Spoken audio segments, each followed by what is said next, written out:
Aray! Sino pang nag-chat sa'yo? Ang dami nila. At ang lalandi pa sa chat. Ano? Nangangiram ng cellphone, hindi naman sa kanya. Gusto mo pabayaan ka? At hahayaan ka sa mga kating babae mo? Oh, no! Hindi ko babae ang mga yan. Hindi babae? Kung hindi mo sila babae, bakit lahat sila nag-I love you sa'yo? Pwede naman mag-I love you kahit kaibigan na. Okay, magaling ka ha. Ano tong chinat sa'yo? Na-miss ko yung dinilaan mo ko. Paano mo ipaliwanag yan? Kala mo makakalusot ka ha?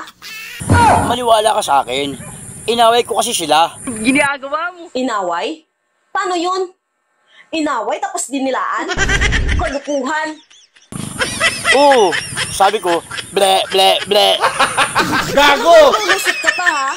Paano mo ngayon ipaliwanag? Na ang sabi na dito sa chat mo, maraming salamat na kinain mo sa akin ha? Ano ka ngayon? Bingo ka na! Kawawa naman kasi sila. Kasi sabi nila, Kuya, kainin mo. Kesa, iba pa ang kumain. Talagang lulusot ka pa ha? Putang ina.